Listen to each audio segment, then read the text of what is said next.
Halilintar dikenal sebagai YouTuber dan influencer dengan jumlah subscriber terbanyak di Asia Tenggara. Pria yang lahir dengan nama Muhammad Atamimi Halilintar dikenal publik lewat channel YouTube-nya yang kerap menampilkan konten berupa vlog, musik, hingga konten hiburan sehari-hari. Berkat popularitasnya itu, ia mulai terjun ke dunia bisnis dan membangun kerajaan usaha di berbagai sektor, mulai dari fashion, makanan, properti, hingga dunia olahraga. Aku insya Allah pengen bangun ini kan kemarin udah bangun tempat olahraga kayak mini soccer, ada lapangan, jadi pengen karena aku passionnya di olahraga, pengen punya bisnisnya di olahraga juga gitu. Kenapa keinginannya bangun itu Kak? Ya? Kenapa akhirnya pengen bangun itu? Karena emang aku dari kecil passionnya di olahraga, jadi pengennya kalau kita bisnis sesuatu hal yang kita suka, pasti kita akan ngerjainnya sepenuh hati. Jadi kalau bisnisnya kita nggak terlalu suka, takutnya nggak sepenuh hati. Tapi emang sekarang lagi giat olahraga tuh seperti apa sih Bang Atta? Wah, saya udah dari kecil giat olahraga, kan dulu pengen jadi atlet tapi gagal. Jadi sekarang apapun kerjaannya harus dibarengi dengan olahraga. Berarti bangun apa aja yang mau diprogres tahun ini Bang Atta? Selain bangun masjid ya? Alhamdulillah kemarin masjid, sekarang ini kita banyak bangun sarana tempat-tempat olahraga untuk usahanya, dan pengen juga bangun sekolah, ikut ngerenov sekolah di tempat-tempat yang terpelosok. Kan kemarin kita sempat ikut, kita udah kemarin bangunnya sekolahnya madrasah yang di Cianjur, yang di Jabar. Nah, nanti next kita nanti launching lagi insya Allah. Ada juga di dekat masjidku itu bangun tempat ada sekolah juga. Nah, ini di posisinya tapi di Indonesia Timur. Insya Allah dalam beberapa hari ini kita akan ke sana lihat langsung sekolahnya dan bawa semua materialnya untuk ngerenov sekolah di sana. Alasannya mungkin wilayah timur kenapa?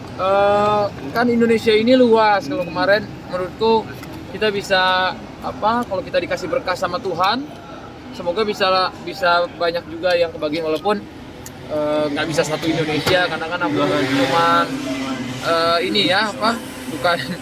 bukan negara juga, bukan caleg juga aku kan, karena ini ya aku menyisihkan semua yang aku dapat.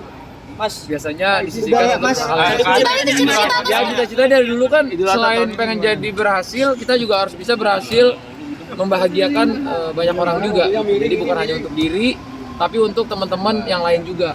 Prioritas sendiri pendidikan iya kan, alhamdulillah kemarin bisa launching masjid kelima. Nah, pengen juga ini kalau sekolah kita ada dua atau tiga lah, tapi bukan sekolahnya tuh ada yang pesantren, ada yang sekolah Al-Quran, ada juga madrasah gitu-gitu. Jadi Idul Adha tahun ini gimana?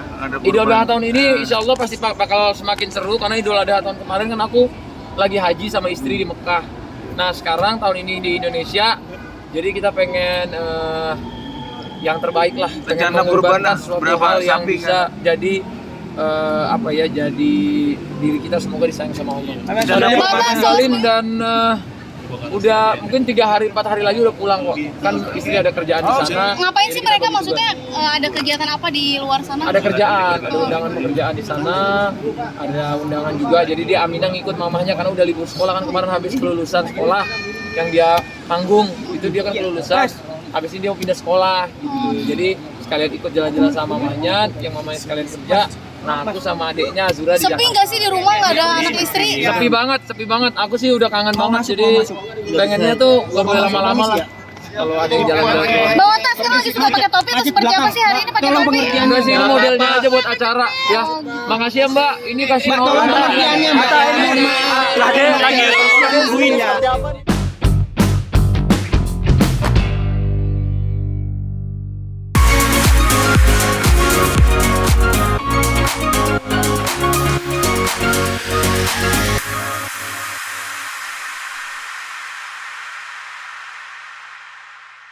Apa sih keinginan terbesar kamu dalam hidup? Film Tak Ingin Usai di sini menampilkan dua sisi seorang Brian Domani. Di satu sisi, Brian begitu bangga karena film yang melibatkan dirinya sebagai produser eksekutif akan tayang sepekan lagi di bioskop.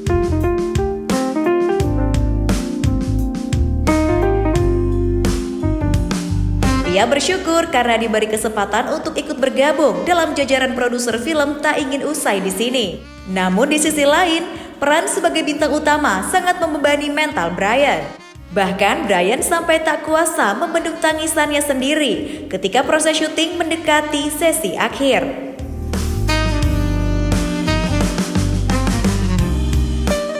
Gimana nih tanya kamu? Dengan chemistry-nya yang dapat banget dengan Vanessa, seperti apa sih mungkin ngebuat chemistry di sini? Tadi sih udah berapa kali tanyain ini ya, yang butuh chemistry bukan aku sama Sasa, tapi Arteki dan Chris ya. Soalnya aku sama Sasa tuh orang berbeda banget sama karakter yang kita mainkan. Jadi emang pembangunan karakter itu sangat penting. Reading sama sebulannya dan pembentukan karakter dari nol sama masuk ke Marusari. Sampai kamu dengan karakternya sendiri menurunkan berat badan itu mungkin seperti apa sih? Emang kebetulan karakternya ada sesuatu yang terjadi kepada dia. Emang dari awal udah niat tapi nggak sampai 60 kilo, 6-7 kilo itu emang ke bawah suasana dan perasaan karakter. Prosesnya gimana tuh? Prosesnya baikin olahraga, kurangin makan, as simple as that. Enggak optimal, tapi ya aku udah pernah juga main karakter yang harus bentukin badan kayak gimana, dan syukurnya aku udah ada cheat sheetnya, tapi nggak semua orang bisa lakukan ini, dan jangan juga. Aku didampingi sama beberapa orang. Artinya didampingi sama ahli gizi juga dan lain sebagainya? Lebih tepatnya ada coach sama ahli gizi tentuan. Tapi itu untuk proses syutingnya sendiri gitu dengan menurunkan berat badan itu seperti apa tuh? Ada gangguan sendiri nggak sih kayak? Lebih tepatnya karena gangguan perasaannya jadi ke berat badan sih lebih tepatnya. Soalnya kalau kamu sendiri nonton kan lumayan depressing ya sih kayak gini, dan emang jadinya nggak pengen makan. Jadi agak malas makan. Kalau yang ini tidak terlalu karena emang udah jelas dari awal juga, dan aku di sini eksekutif produser aja, bukan kreatif, nggak terlalu ikuti kreatif sebelumnya, tapi kreatif sebagai pemain sama kasih input ke dalam skrip dan lain-lain. Tapi emang enggak sih, aku jadi eksekutif produser pun itu emang karena pengen menjadi bagian lebih aja dalam film ini. Karena segitu cintanya sama film ini. Maksudnya kayak kalian menonton sendiri merasakan cintanya mereka. Jadi akhirnya aku pengen aja kayak pengen ada nama aku sebagai salah satu yang ikut membuat film ini. Ini debut pertama kalinya? Enggak, aku sih udah pernah filmku yang tayang juga bentar lagi, namanya Hai Nama Modal Doaku, itu pertama kali banget. Tapi yang tayang pertama kayak gini. Ini awal mula untuk kamu terjun di Doain belakang ya, layar? mudah-mudahan ya, kalau emang it does well, why not kan? Tapi memang goalnya seperti apa sih sebagai seorang aktor gitu? Ikut di belakang layar juga gitu. Aku selalu bilang sebagai pemain yang emang intuit yang apa dilakukan, itu pasti bakal selalu ikutan di belakangnya. Pasti nggak mungkin nggak. Tapi biasanya as an actor doang, tapi sebenarnya mereka ikutan ke skripnya, masukkan skripnya dan lain-lain gitu. Itu masalah marketingnya dan lain-lain. Tapi ini aku ikut invest ke dalamnya karena aku pengen have a bigger say juga. Dan ya itu aja sih. Salah tuh movie dan emang dibuat sama Farouk Romi sama Mas Adi juga yang sangat pakai hati. Jadi aku kayak percaya aja. Pasti bagus nih. Karena mereka gitu. Jadi akhirnya pengen masukin. Versi terbaiknya sebagai seorang aktor apa sih Kak? Versi terbaik sebagai seorang aktor kayaknya nggak ada versi terbaik deh. Seorang pemain itu pasti harus berubah terus untuk setiap pekerjaan yang dilakukan, jadi nggak ada versi terbaik. Versi terbaik pun yang mereka pikirin pasti juga ada jeleknya juga, jadi beda-beda buat semua orang, caranya beda-beda. Tapi setiap karakter yang kamu ambil kan biasanya waktu itu pernah training juga, terus sekarang juga menurunkan berat badan, itu seperti apa sih pertimbangannya? Itu kebutuhan sama tantangan yang aku pengen aja sih. Aku emang suka nantangin diri aja sih. Ya. Aktor untuk kamu berapa persen nih Kak kalau dibandingkan dengan dulu kamu kan sebagai penyanyi juga? Maksudnya gimana? Kalau dibandingkan dengan sebagai seorang aktor dan penyanyi, kamu berapa persen nih kalau dibagi-bagi gitu? Aku udah jarang banget nyanyi sekarang ya, jadi lebih ke acting. Aku belum bilang aku aktor banget juga, menurut aku lumayan berat, tapi aku lebih ke acting. Kerja seni, I love seni. I love seni rupa apalagi. Definisi aktor untuk kamu apa Kak? Orang yang hidup dalam momen.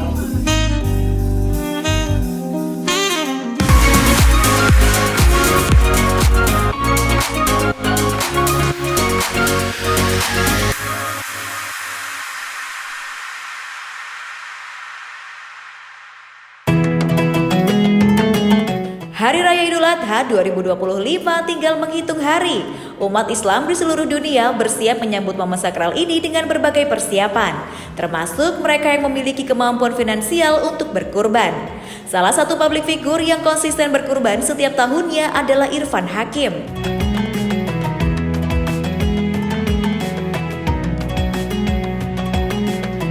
Tahun ini, presenter sekaligus pecinta hewan itu kembali menunjukkan keseriusannya dalam ibadah berkurban dengan menyumbangkan hewan-hewan peliharaan yang luar biasa. Dalam sebuah pernyataan kepada media, Irfan mengungkapkan bahwa dirinya akan berkurban sebanyak 7 ekor sapi dan 10 ekor domba.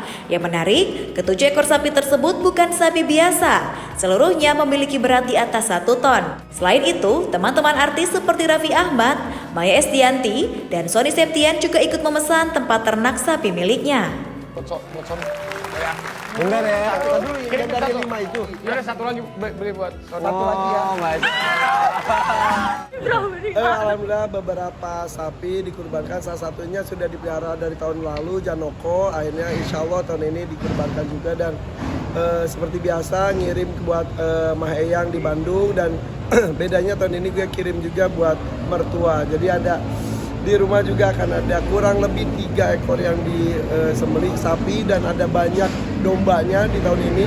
Kemudian di Bandung kemungkinan ada 2 sapi mungkin ya. Ini juga masih pertimbangan karena di rumah ada sebetulnya sekarang di minggu ini ada 7 sapi besar di rumah. Jadi ntar baru besok pagi gue menentukan sapi mana yang akan dikurbankan di Bandung, sapi mana di Jakarta seperti itu. Masing-masing total berapa ton, A? Alhamdulillah karena saya huntingnya juga udah jauh-jauh hari, dipeliharanya juga dengan luar biasa, jadi kurang lebih 1 ton up semuanya. Sekarang sih ada 7 ekor di rumah, tapi nggak tahu yang dikurbankan berapa ekor. Dan domba gue bagi ke karyawan besok ada kurang lebih berapa ya, ada 10 domba gue bagi ke beberapa karyawan gitu. Dan yang senangnya lagi tahun ini gue bisa membantu Raffi Ahmad untuk pilihkan 5 sapi untuk keluarganya. Jadi ada sapi Wagyu buat Raffi Ahmad, terus ada sapi besar sekali buat Gigi, buat Rafathar, Rayaza dan juga Lily. Kemarin baru gue pilihkan juga buat Sony kan Soti Virus dikasih sapi juga sama Raffi. Lewat gue yang milihin juga, Ustadz Adi Hidayat gue pilihin juga. Alhamdulillah jadi Bunda Maya Estianty. Jadi gue alhamdulillah karena setiap tahun gue bisa memilih dan juga mendapatkan sapi super. Jadi beberapa teman mempercayakan gue untuk memilihkan sapi-sapi kurbannya. Jadi walaupun gue nggak ikut kurban dengan mereka, tapi punya sumbangsi untuk memilihkan hewan terbaik itu bahagia banget gitu. Dan ya udah besok pagi juga gue di rumah mau ngumpulin karyawan, mau membagikan domba kepada beberapa karyawan yang terpilih, karena kan beberapa yang gue pilih besok yang mendapatkan domba itu yang belum pernah dikurbankan sebelumnya dan juga belum diumrohkan. Jadi biar semuanya merasakan kebahagiaan. Jadi buat gue itu Idul Adha itu momen yang sangat besar sekali.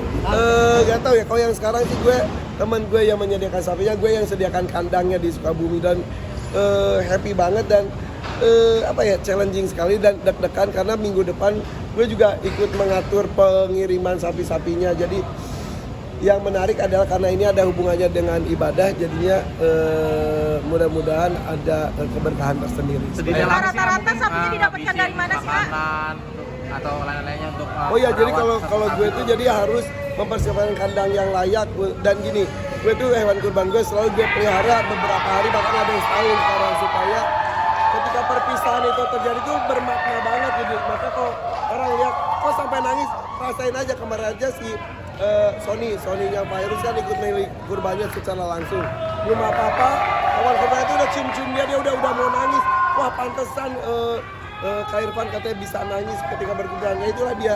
Jadi buat gue itu esensi kurban itu melepas sesuatu sosok yang kita sayangi seperti Nabi Ibrahim dengan Nabi Ismail anaknya. Jadi tidak hanya sebatas menyembelih dan bagi dagingnya, jadi harus mencintai dan keterikatan dengan hewan kurban yang kita kurbankan tersebut. Insya Allah umroh kan haji juga aku kan sudah 2 kali tahun 2004 2010. Umroh insya Allah setiap tahun, tapi ya umroh sekarang gue selalu tidak mau pergi sendiri, pasti ada memilih karyawan gue untuk diberangkatkan setiap tahunnya, pasti ada yang diberangkatkan. Rutinitas seperti itu. Rutinitas dan itu udah karena itu doa gue pas 2004 berhaji, gue langsung berdoa depan Allah di depan Ka'bah, ya Allah berikan rezeki untuk bisa memberangkatkan orang-orang yang saya cintai. Alhamdulillah kan saya sudah menghajikan kakak-kakak semuanya umroh satu keluarga besar 90 orang, hampir 100 orang sudah dilakukan. Sekarang ya karyawan gue setiap tahun ada yang berangkat 2, terakhir kemarin 7 gitu. Jadi ya alhamdulillah, jadi kenikmatan yang gue rasakan harus bisa dinikmati oleh banyak orang juga gitu. Beberapa penghibur gagal berangkat haji. Iya katanya karena ya Furoda itu kan visanya visa spesial. Jadi ya dengan undangan dan dengar-dengar ada beberapa yang terkendala, tapi nggak tahu, mudah-mudahan setidaknya sudah niat. Kau gitu kayak haji, umroh, kurban. Kata orang kan bagi yang mampu, tapi buat gue tuh bukan hanya bagi yang mampu, tapi bagi yang mau. Mau itu tidak lihat dari kemampuan. Jadi kalau niat, udah nabung, ketika kita meninggal dunia tidak berhasil dan juga sempat berangkat, sudah tercatat pahalanya. Kalau kita nggak ada niat sama sekali, berarti bukan mau, tapi dia udah nggak mau sama sekali. Jadi mudah-mudahan diniatkan yuk untuk berkurban, haji, umroh, ya rezeki mah bisa dari mana.